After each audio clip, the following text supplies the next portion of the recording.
Healing Conference. Today we have Lisa Rafel, who's been teaching at the Institute for about forever.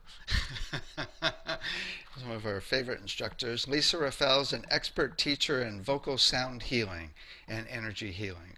She's an award-winning book or art author, clinically tested music. Her award-winning book, Clinically Tested Music, Safe in the Arms of Love, promoting best birthing with Gary Malkin and David Sorenda, PhD. She's a playwright, has multiple healing recordings, and is a creator of 5 Worlds Teaching.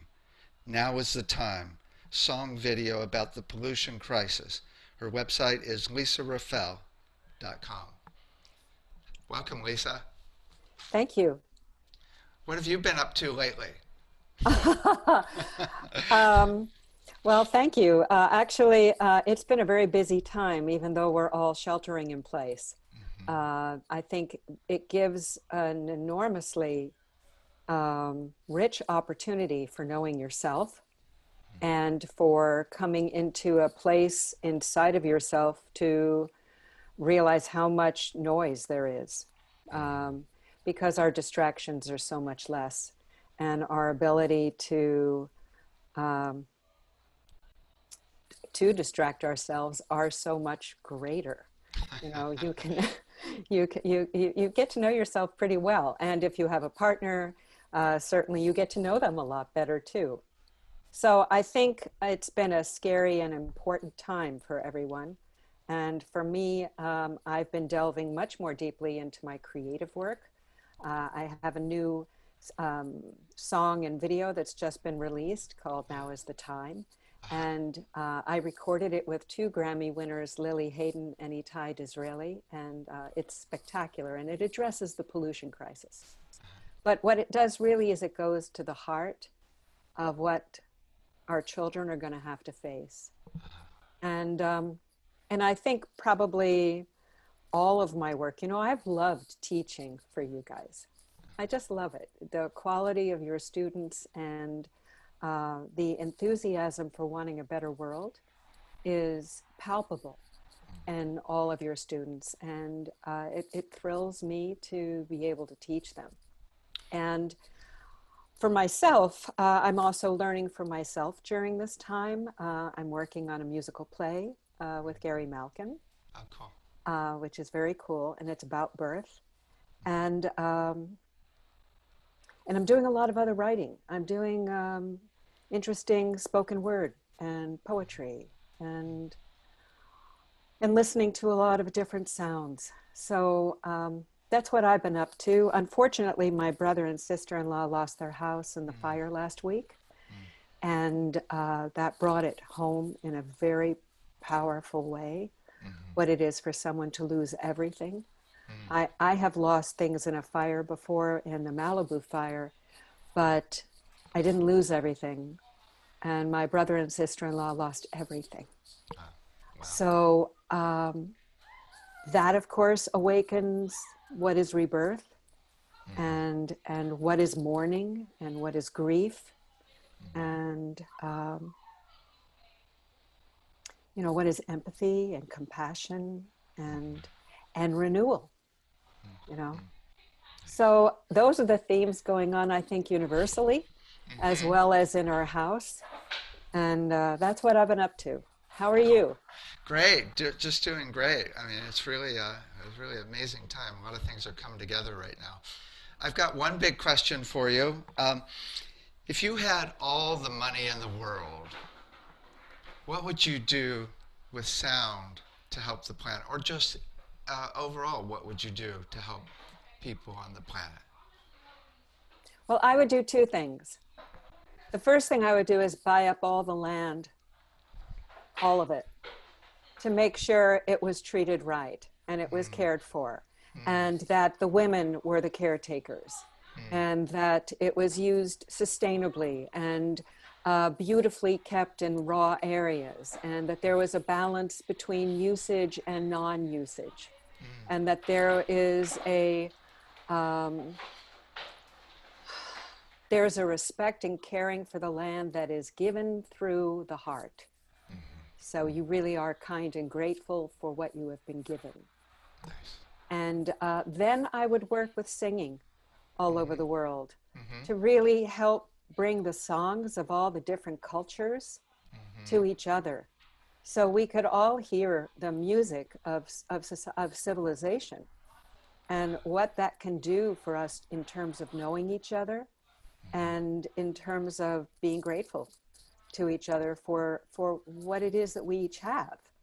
You know, if there was a third thing I was going to do, it would be to bring sound and music into school children from the very beginning and give the opportunity for um, individuals to learn what it is to feel rhythm internally and to be able to resonate with each other. Cool. So those would be my projects. You want to give me money? I can do it. You never know these days. A lot of things are changing. You know, Well, we've got a lot something of happens like that. Let's go for it, you know? yeah, we have a lot of philanthropists that are helping fund just about everything we're doing, including the Sound Education Center that, with all the 2,500 exercises we've done for the children. So maybe we can definitely join together on that.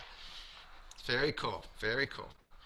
So you're going to do some sound for us, a little ceremony?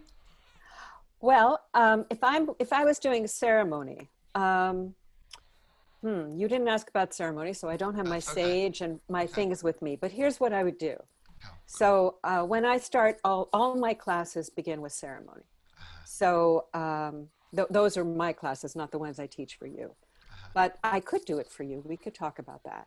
But but what I do is I have people have their own feather, their own sage, because we're working all online.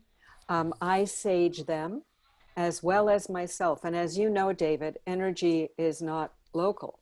It is non-local. So when I'm working psychically or with sound or with sage or any part of a ceremony, it travels through to the person who is on the other side of this astounding device that lets us all talk to each other. So I would begin with that. I Okay. would begin with the four directions as I was taught. And I do this in your class. I do begin with the four directions as I was taught by Jaime Storm, which is a different kind of four directions. It's a mixture of Mayan and Crow. And I call in the elements and I invite in the ancestors. I invite in the energies, the healing spirits, so that we're in a sacred space of relationship.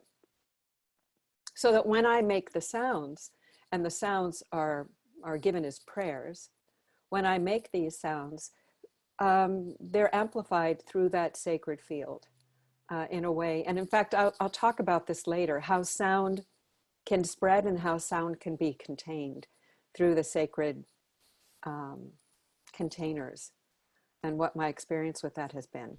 Cool.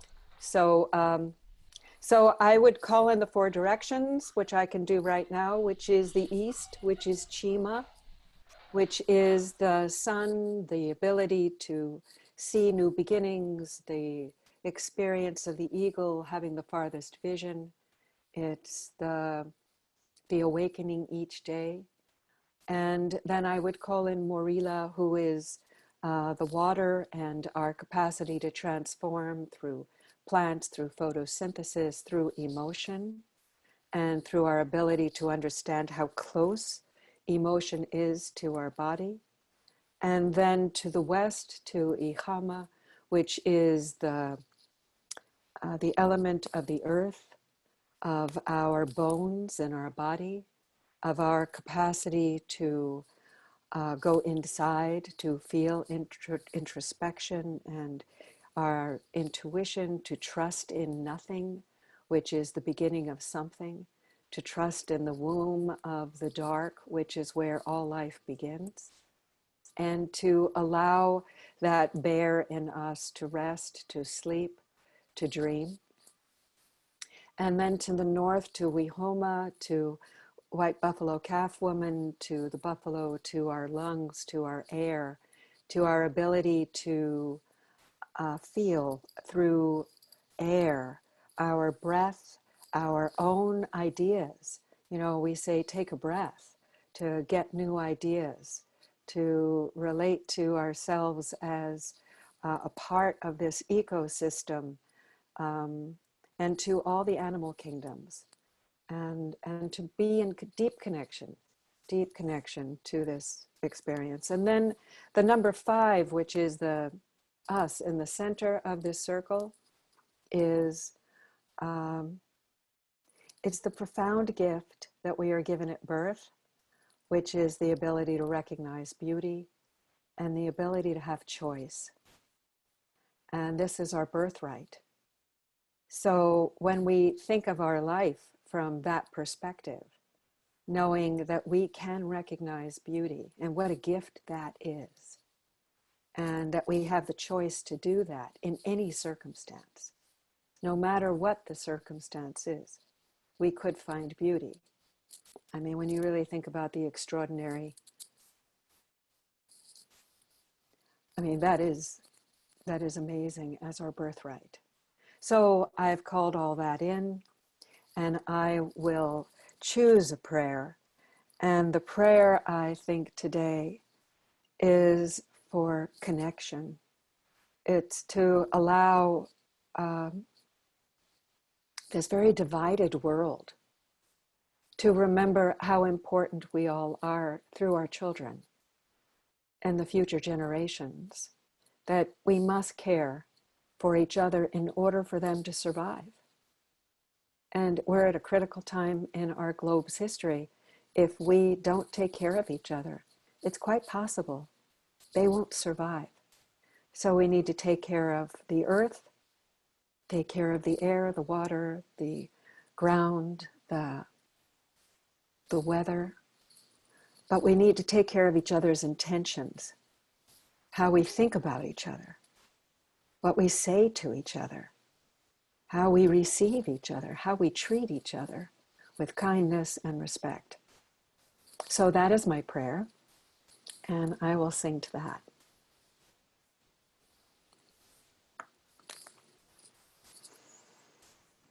I also light a candle. Just so you know, there is a candle here.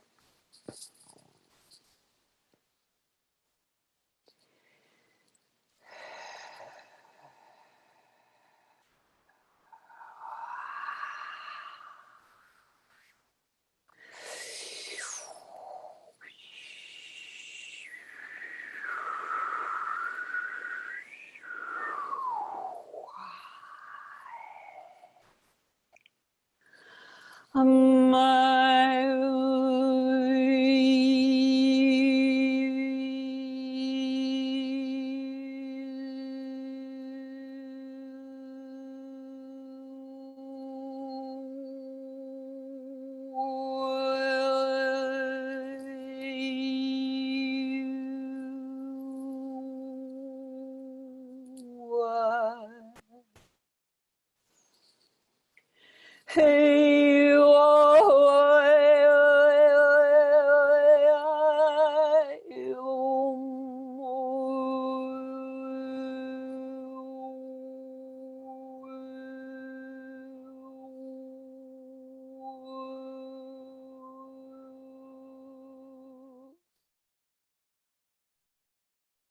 Hey,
May all beings be safe.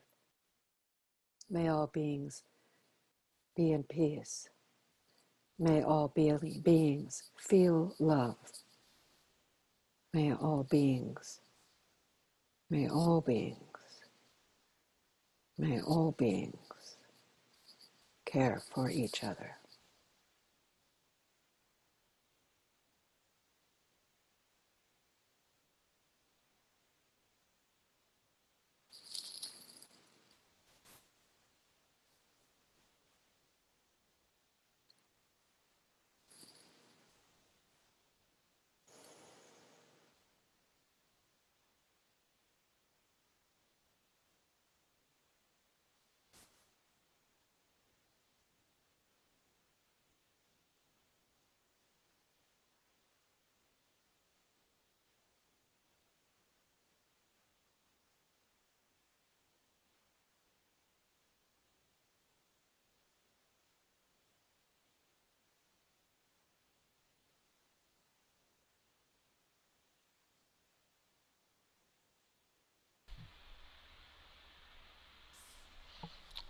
Another one.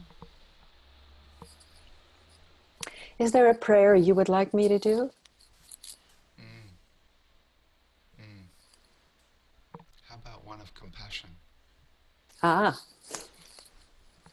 okay.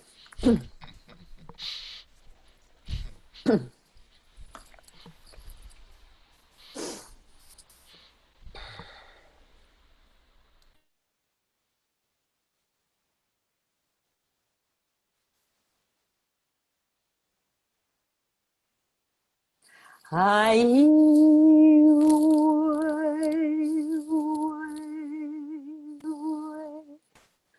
Yahweh,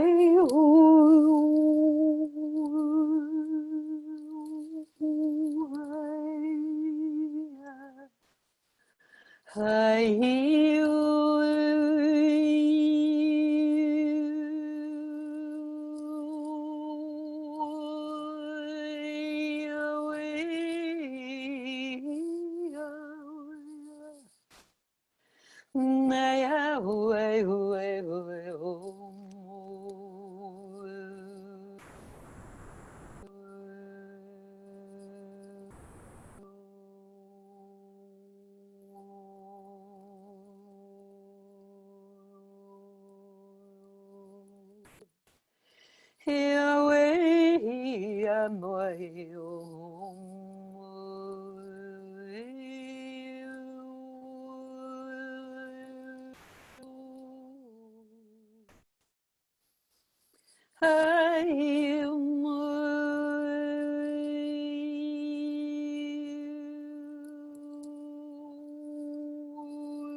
my oh, hey, my oh.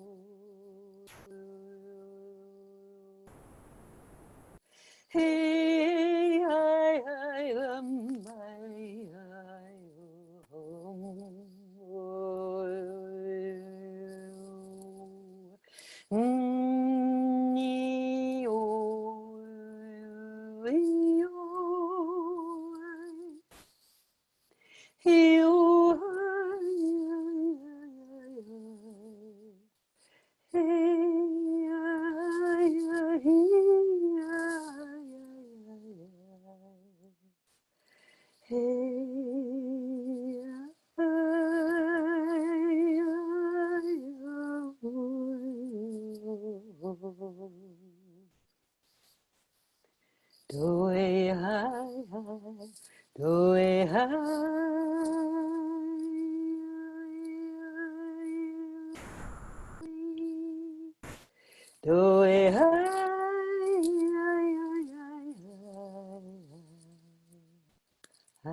May we all find and learn and practice compassion. Mm.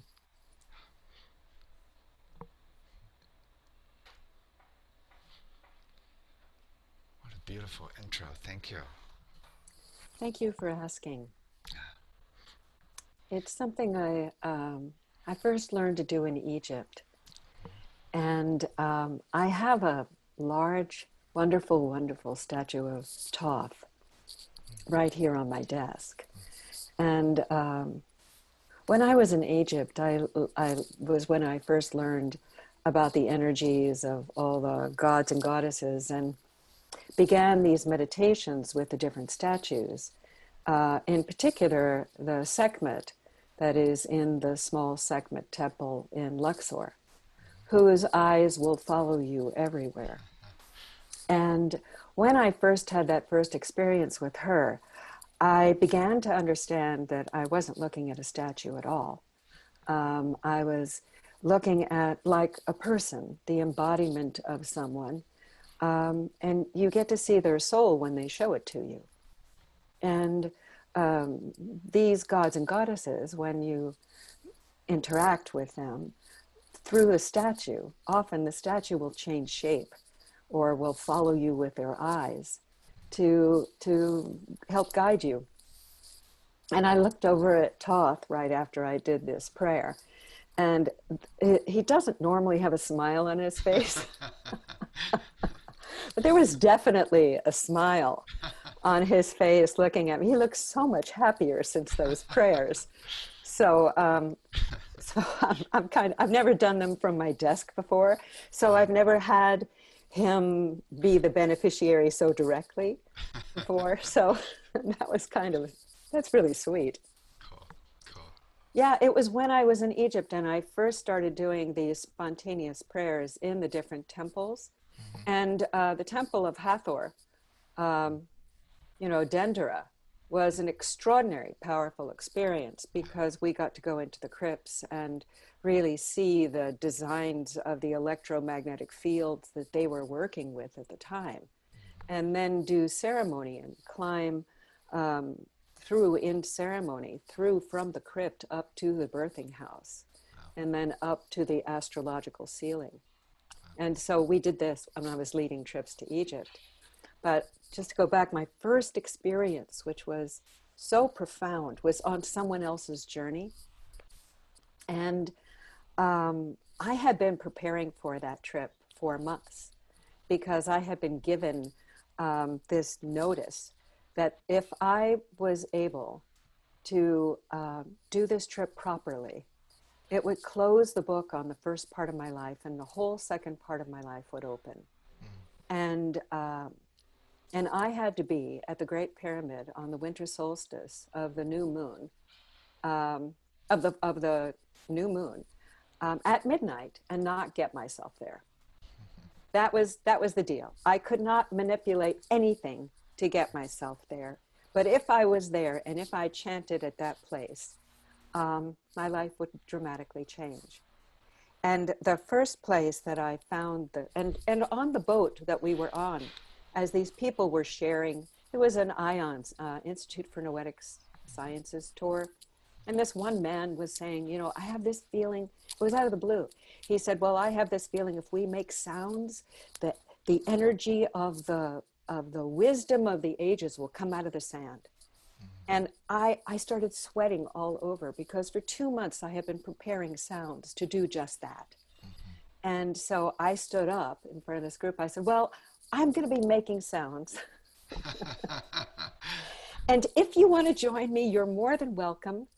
And if you want me to teach you, let's go up at sunrise at the top of the deck of the boat and I'll teach you. And that's how my sound journey became manifest.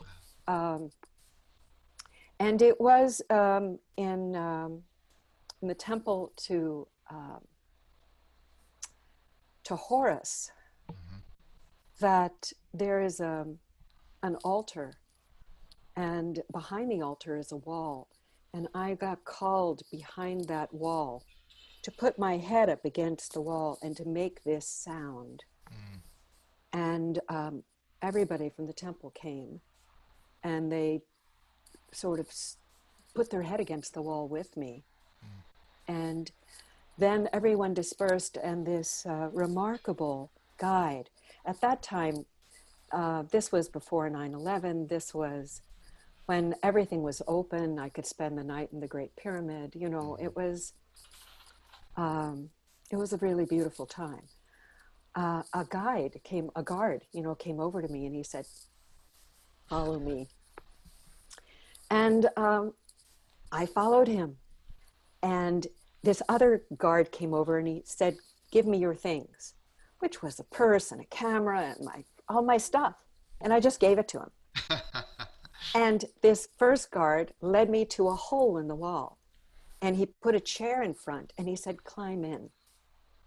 And so he led me down this narrow passage inside the wall Wow. and then down all these steps to this place where the statues had been stored. Because there were all these, cutouts in the wall for where the statues had been stored. And he said, sing. And so I started my chanting. And after a few moments, he said, stop. And then he gave me a way to sing Isis. And I started singing that. And I swear to you, honestly, I could see the manifestation of the statues in the wall. I could see what they were. So my relationship, I led 3 trips to Egypt, four altogether to Egypt for different peace trips and sacred trips to all over. It's had a profound impact on me to be able to use sound through that extraordinary country.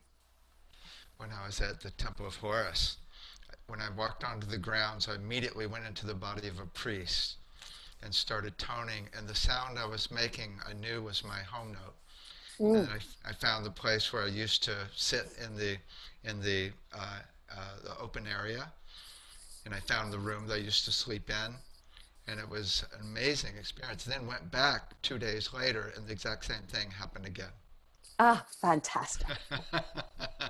Fantastic. Yeah, that's right. I had that experience in Greece, on the Isle of Rhodes. There's a ruin called Camaros, and I was just walking through, and I went, oh, that's my house. Right. And I walked inside, and that was my house. I had that happen also as a priestess at the Tholos at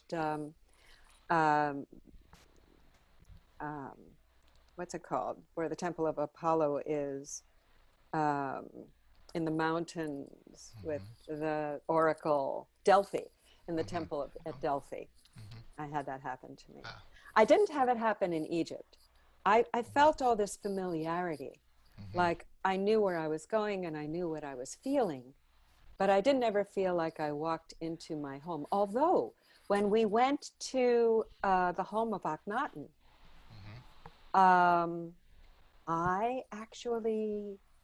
I don't know exactly what I felt.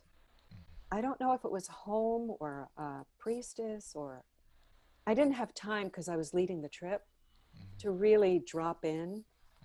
But boy, was that familiar. Felt very familiar. There's one other thing I remember you told me once when you were in China and went to the town where Kuan Yin Yes. apparently was, and you saw the essence of Kuan Yin above a house or something. And No, she was in the house. So it was in Hangzhou. So Hangzhou is a beautiful city. Their towns are millions of people. So their towns are millions of people. They're not little towns. This is a big city for us, but for them it's a town. And Hangzhou is gorgeous. And it's supposed to be the home of Kuan Yin. So we're in this hotel, and I just decide to meditate. And suddenly this presence, beautiful. Oh my God, what a beautiful presence. She was like 20 feet tall, but like the ceiling of the room expanded to hold her. So it was like there was no ceiling in the room. It was like the ceiling of the room disappeared, and she was just there. It was beautiful. It was absolutely beautiful. cool. Yeah, when we were down, the first trip that I led to Egypt, we were able to go into the pit, and we did meditation down there as a group. It was a small group of 10, and everyone had the same experience, which was the ceiling lifted off and we saw the stars. We all had the same experience. It was, I've had that before where we have like either a unified hallucinogenic experience or we are truly all in this altered space in this zone together. But Cool. I've been very fortunate, David. I've traveled to these sacred places during a time in my life when I was really popping open in all my psychic work and all my healing work. And it was like I was, um, I mean, at one point when I came back from Greece, I walked into my house and the transformer outside my house blew up. My TV was going on and off by itself. You know, you go to a computer store and it would say abort, you know? So, you know, the lights, a lot of people have lights going on and off. Um, but the power of that actually brings me to, as we're talking about this, it brings me to um, the beginning of what I began to understand about boundary. Perfect. You know, Your presentation for today. yeah, I was out of my body, so I didn't understand boundary while these experiences were happening. And while they were happening, it was fine. I was in altered time and space. You know, one day you and I can sit down. I have a lot of altered time space stories that are just amazing. Mm-hmm. But it taught me how mutable time and space is.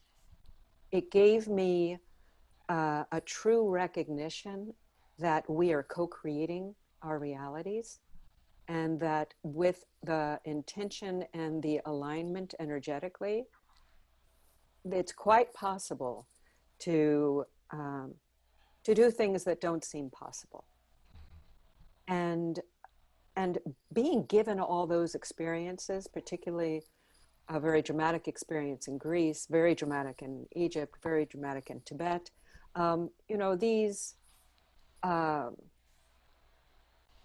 and Nepal, these abilities to recognize that I am only a part of a very large world that I will never know, but I might get glimpses into if I stay present and in consciousness.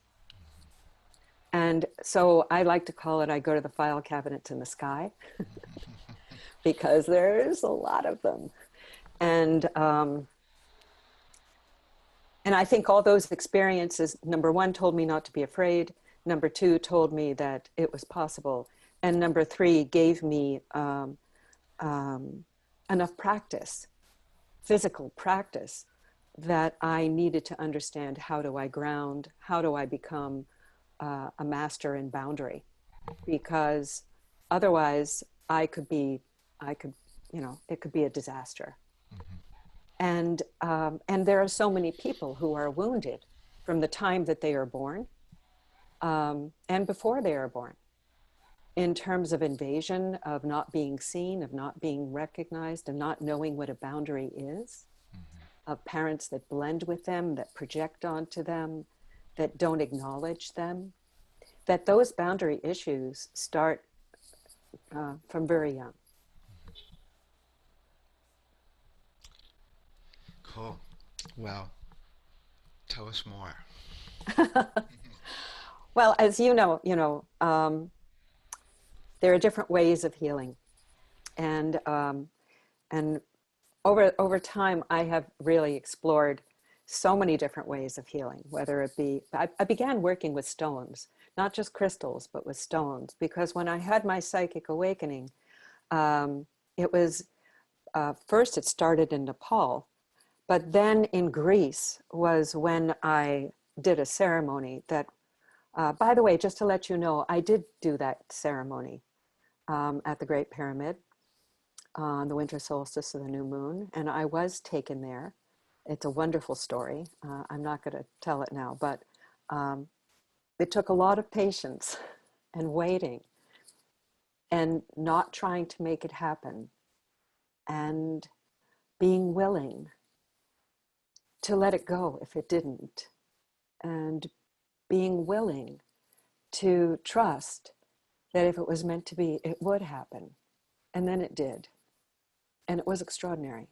And it did change my whole life. So I think that's the valuable lesson we have right now of, of trusting in this relationship to spirit in this time of great unknown. So when I started with stones. I was giving stone layouts. I lived in Malibu, and I somehow knew where these stones should go on different people. And they could be rocks and gemstones and non-gemstones, all kinds of stones. And I began to see these maps of understanding the energy system through that. And that led me into psychic healing and working with the energy systems of the maps of the different levels of your body. So your mental, emotional, physical, spiritual, etheric bodies. And then being able to see the different layers of that, and then working with more body approaches, whether it was Feldenkrais or the Rosen method or different forms of hands-on healing. Learning about tapping, learning about yoga, I learned about NLP, meditation. I felt very drawn to shamanism at that time when I first started working with the stones, and I didn't know much about it. I was visited by a shaman, and I discovered that the healing work that I had been doing on others was the work that she had been taught. So I felt very drawn to go to Mongolia, and I ended up getting invited to present there at 2 shaman conferences about my sound and about energy healing. And I was so blessed. I got off that plane, I kissed the ground. And because Mongolian shamanism is very earth-based, and the relationship of the human being between the earth and the sky is we are the tuning fork between the earth and sky. And if you got to Abydos in Egypt, you could see that the pharaoh is not not the pharaoh, the Thoth is holding a tuning fork, which is connected to the earth. And in Mongolia, that is exactly how they feel. It's called, the heavenly sky, and you are in the world of the heavenly sky there. If you've been to Montana, it's kind of like Montana. You feel high up in the ground, but it's endless sky, endless sky. So I learned about shamanism more when I was there, from the shamans, working with the shamans, living with the shamans to a degree. And I realized how much of that was really a part of who I am. I also did study with Kabbalistic healing, integrative Kabbalistic healing, where again, you're working with the different layers of the sphirot inside the body. So you're working multidimensionally again with how do you embody these different dimensionalities that live inside of us. And, in sound healing, I did tuning forks and crystal bowls, Tibetan bells, Tibetan bowls, sticks. I love sticks, drumming, by working with binaural beats to a degree. I studied a little bit of that. I studied with Jill Peirce to learn about overtone chanting. And that made a huge difference. That's what I did before I went to Egypt. And that was why I was prepared for the sounds that were going to come out of me in Egypt. So with all of that training and spontaneous learning and intuitive learning, that was how vocal sound healing was born. And it was out of also my teaching about empowerment, self-empowerment, and energy healing, that it all kind of came together. And I saw how the problems arose for people who have difficulty holding boundary, or don't even know it's there, or because they are so permeable, they get confused about what is them and what is not them. And in sound healing, that is incredibly possible because sound healing is so permeable. There was about 20 years ago, there was a sound conference, a number of them I went to in New Mexico, put on by the Message Company. And they were great. There were huge amounts, 500 people would show up. Some people would show up having no understanding of boundary. One man was playing a didgeridoo. He came over and he started blowing it right into me. I went, stop. You didn't ask my permission. And he didn't even realize that should have been something he should have done. I had another one come over trying to put his hands on me. Let me feel this. And I went, no, you have to ask permission. I have to know who you are. And some people believe if you just trust spirit and those things happen, you should go with them and flow with them. And I'm not diminishing that experience for those people. I'm simply saying that for me, um,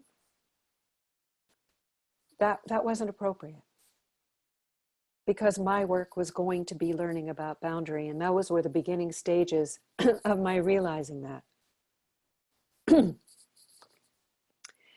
So I'm going to tell you, there's a ceremony I do. It's called Awaken. And it's where I give sound directly to, it's a group, and I give sound directly to the person. I also use my hands. I'm also using my psychic capacity. And I'm helping that person to go to the next level of their development. I've done this for 20 years. When I first, actually maybe longer, Anyway, when I first started doing this, I learned of the astounding amount of sounds that could come out of my mouth that I had no idea were possible. No idea. And that my throat never was hurt. My body never felt discomfort. I was in this ceremony and I was of service in this ceremony. And so what came out was the best service for that person. And it really taught me about the different sounds.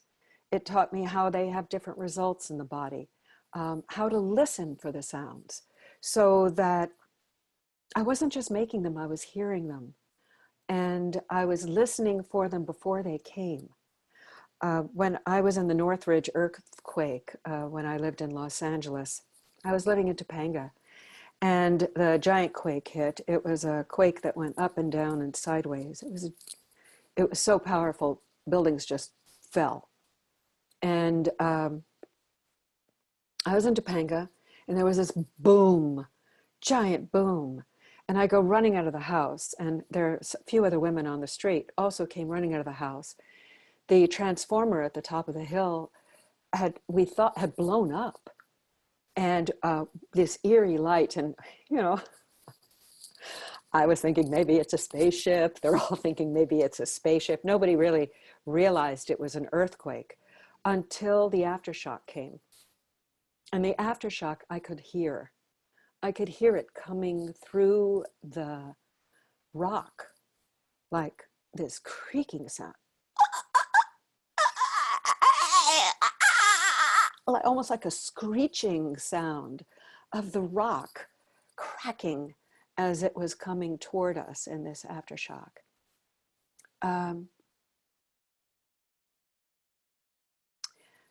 So I began to listen to everything.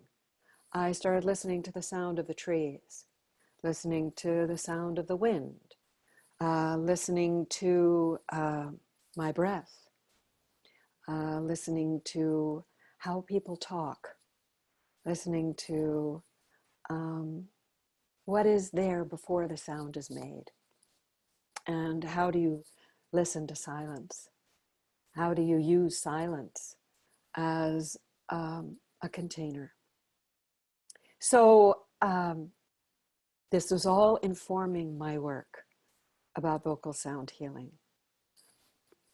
When I use it in class, and I teach people how to really manipulate their boundary, making it further away or closer in, or how do you recognize a large boundary, a small boundary?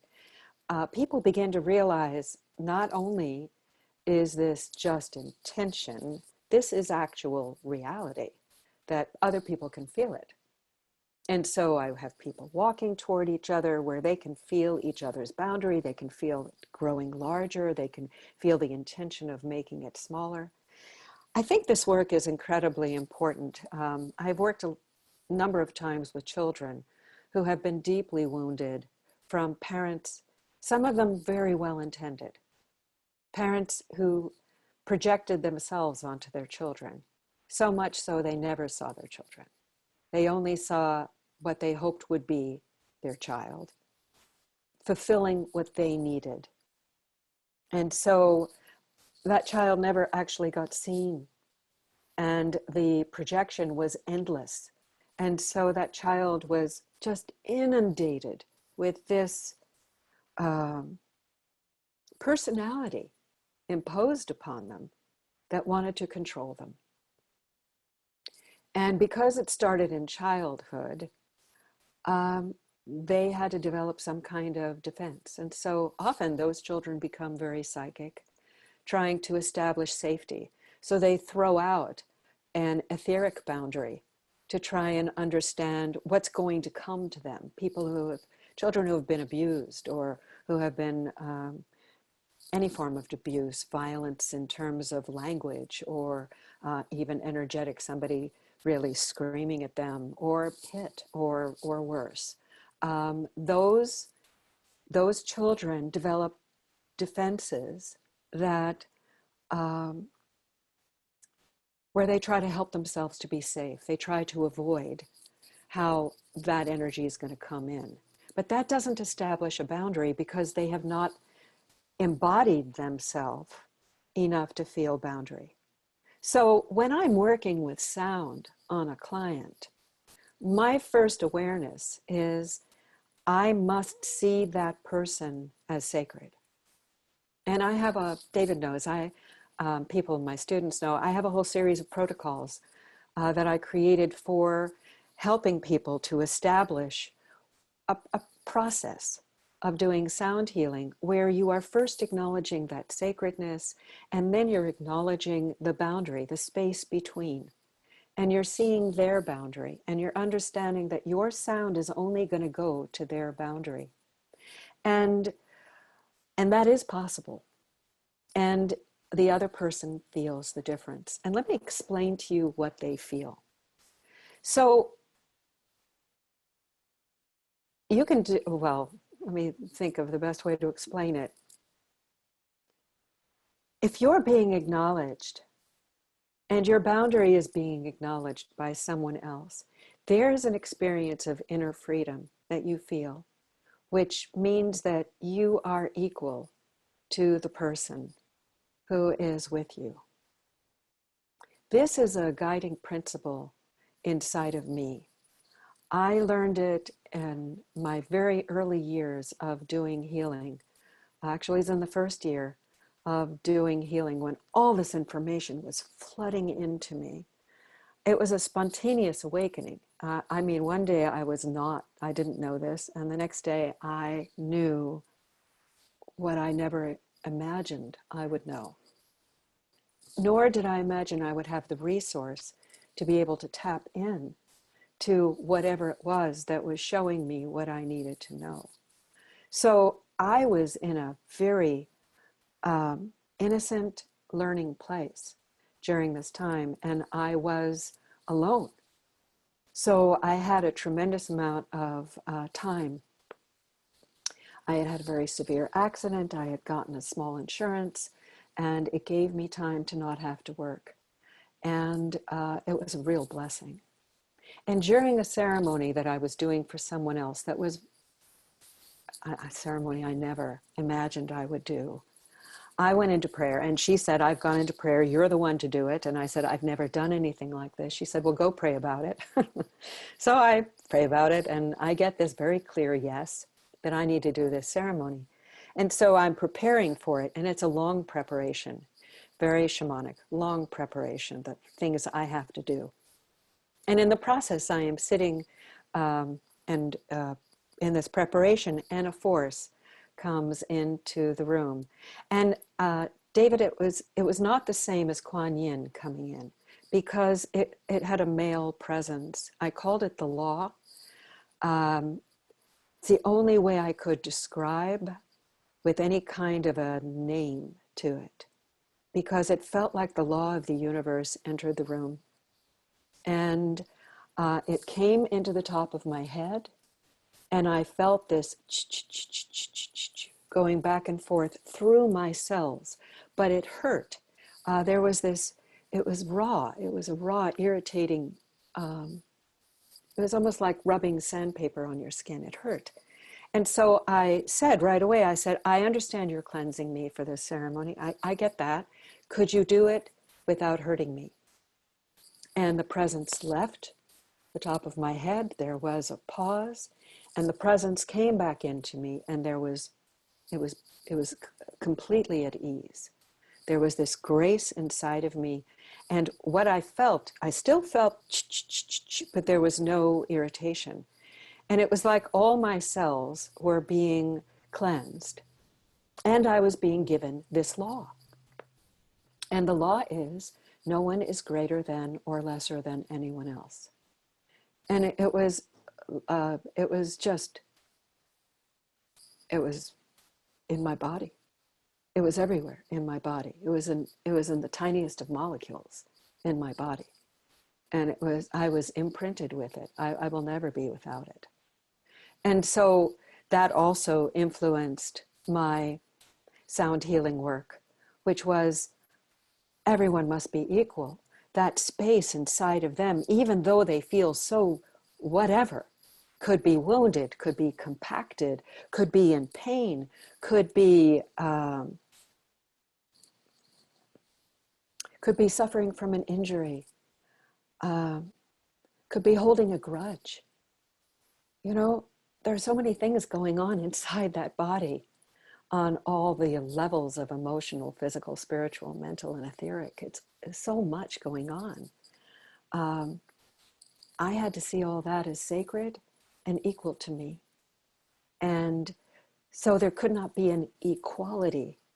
There had to be a truthfulness that we are both sacred. And so I see them as sacred, completely whole, because actually we are all completely whole underneath everything that we're working with in this lifetime. So we see as whole is a reality. Doesn't mean I'm going to heal them by seeing them as whole. It means I'm going to see them as whole. And I trust the universe will do something with that. And I trust the universe will help that person that I'm seeing as whole to do something with that if that's the right timing for them. So I see them as whole. And then I start working with sound in a way to diagnose them. I work with sound to respond to, because remember, I've had all those years of listening.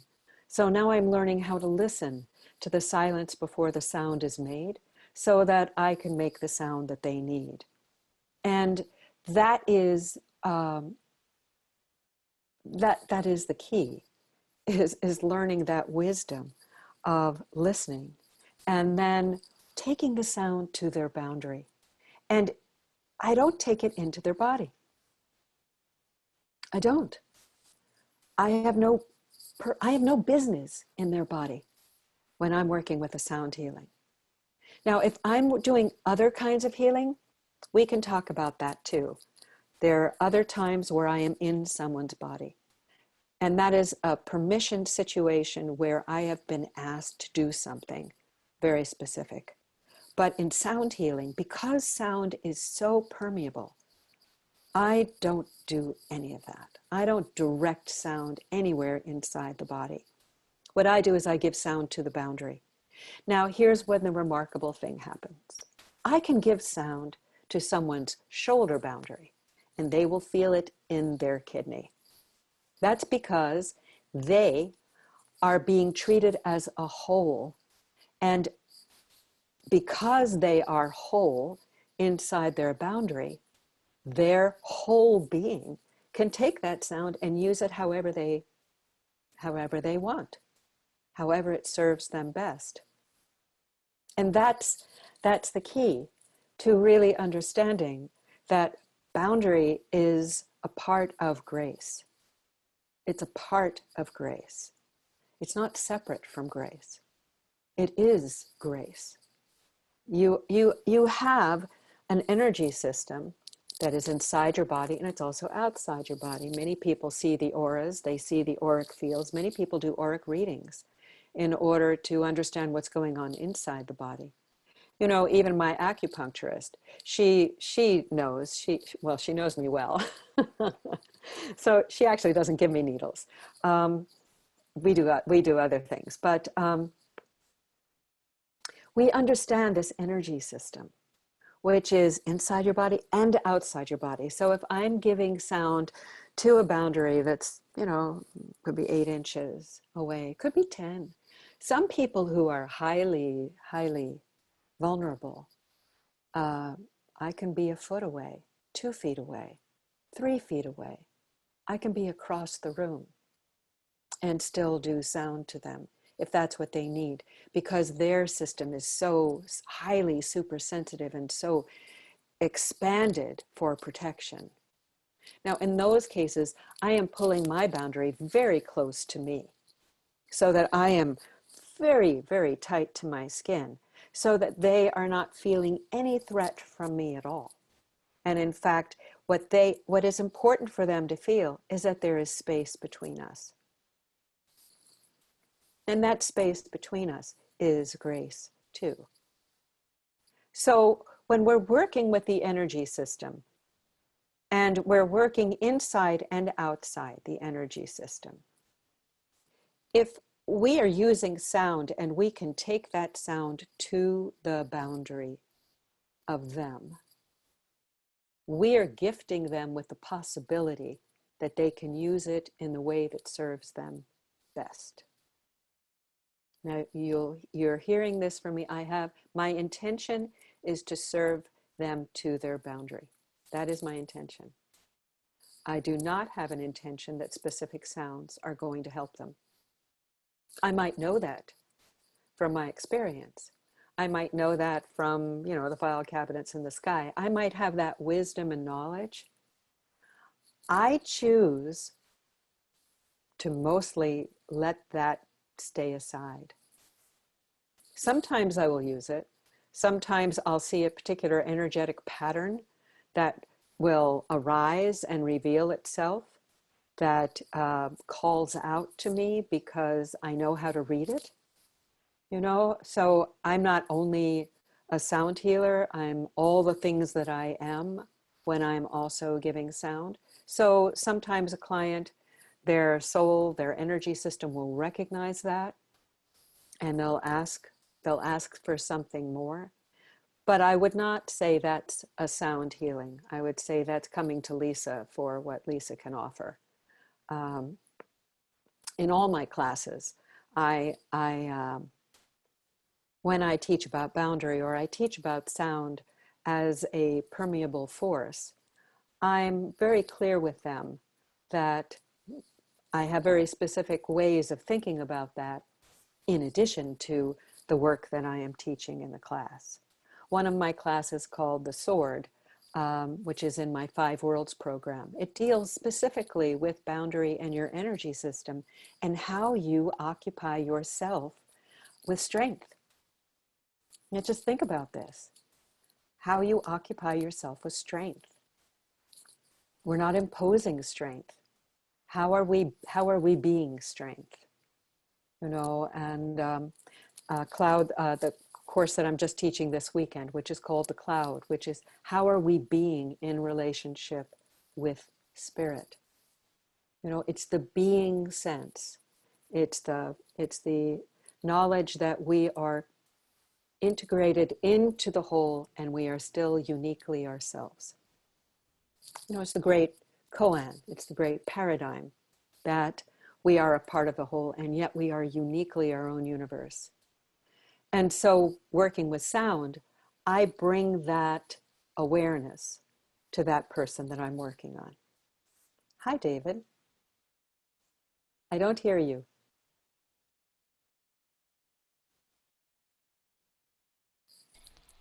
Yeah, that was like my main question. That you're just addressing right now.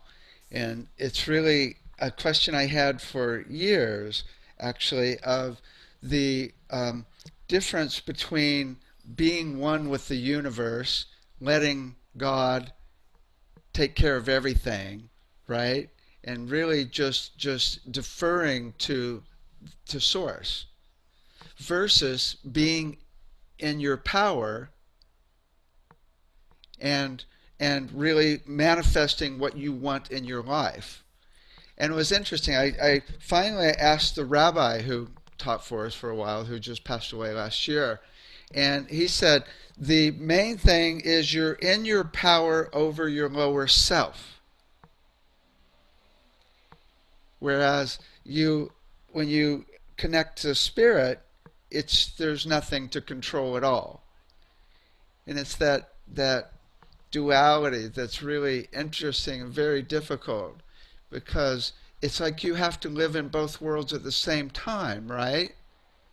You want to be connected to the flow and connected to source's flow, and it's almost like there's no boundaries in a way to source. No? But So think about this slightly differently. okay. So in Kabbalah, the belief is it's a fractal belief. So within each spherot is the whole. Within everything is the whole. So the way it's taught there is there was a tzimtzum, a breaking of God, and God falls into all these pieces, which are called klipo, and we are all these pieces. And when we arise back into reuniting with God, we will bring wholeness to the world. It's called tikkun olam, and it's what motivates us to be good people, right? Well, that's a quality of truth that we live with inside of our body. So it's not separate. It's not an idea. It's relationship. So if I am in relationship to myself and spirit, if I'm in relationship, there is no contradiction.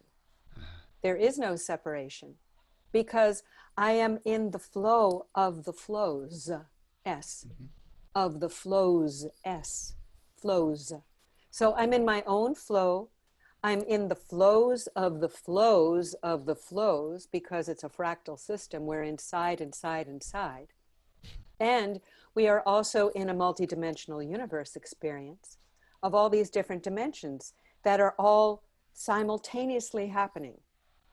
So if I'm in an altered, I'll call it altered space, which means I've left this dimensional reality and now I'm in my more psychic dimensional reality.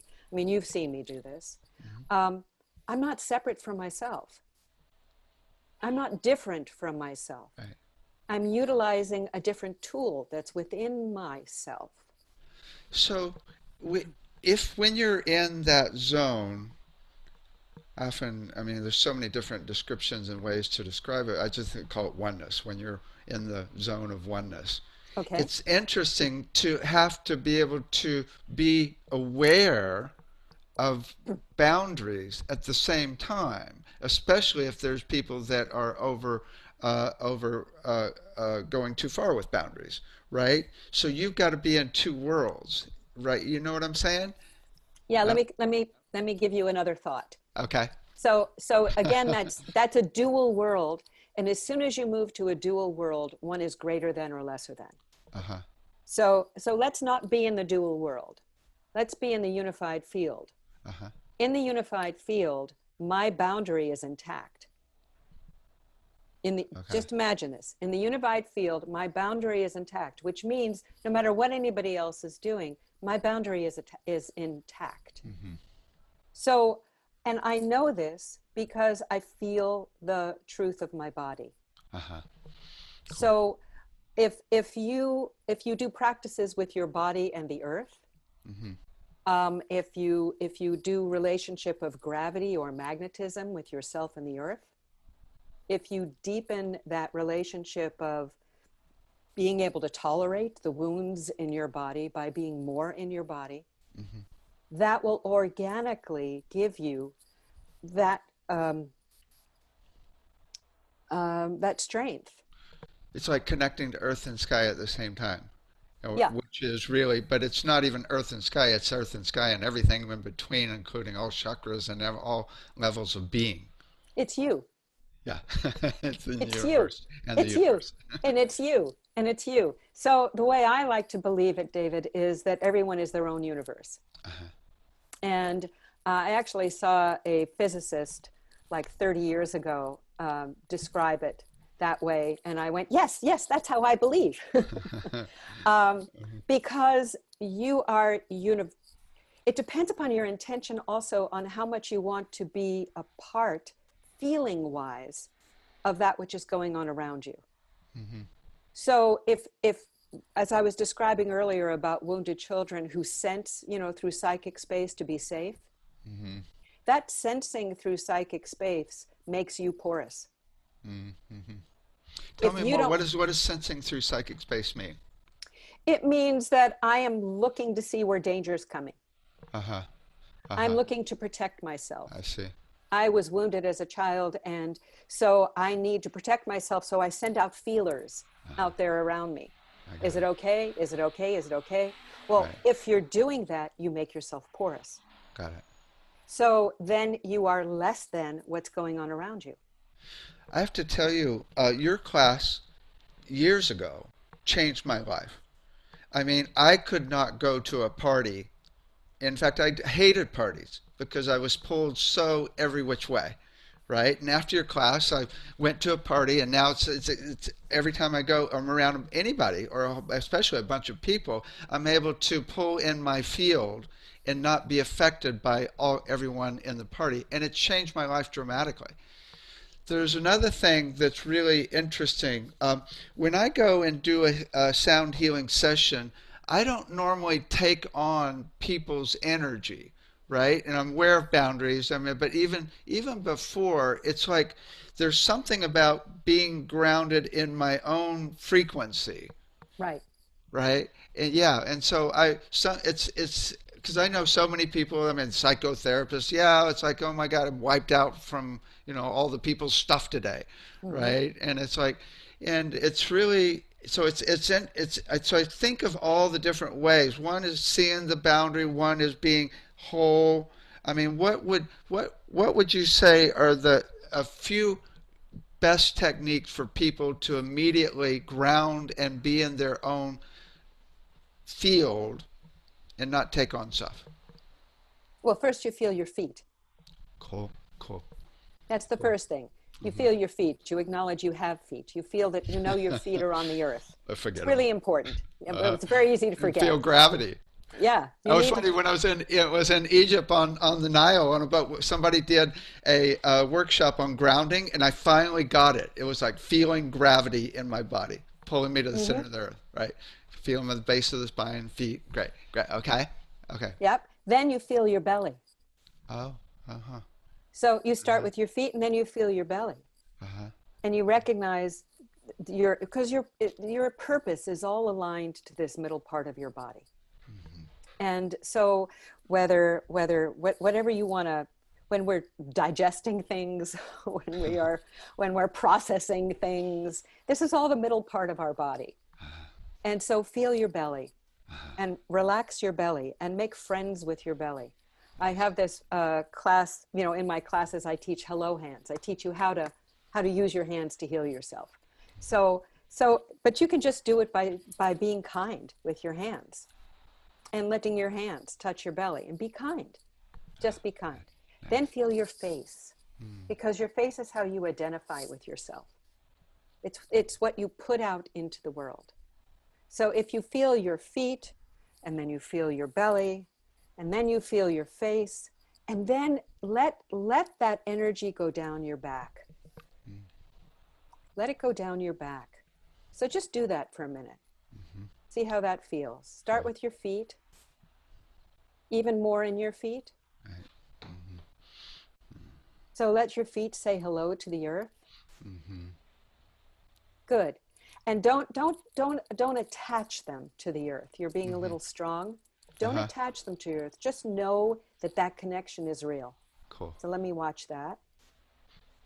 Just know your connection is, that's good. So you know your connection is real. Now you know you have feet. Now feel your belly, Mm-hmm. and you're adding your belly. And notice that your belly has a lot of stuff going on, Mm-hmm. because you've got a lot you're processing and a lot that you're managing. So relax the belly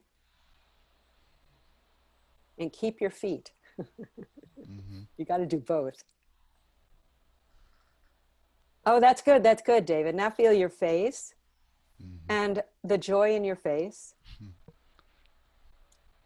and the joy in your face. And now you can add your heart in, the joy in your heart, but don't let your feet up. Don't let your feet get up. Keep your Uh-huh. feet down. Oh, that's good. Can you feel that alignment happening? Mm-hmm. Yeah.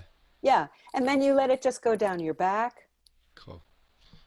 and notice how that feels. Mm-hmm. Nice. Yeah. Do you feel like you have to worry about your boundary?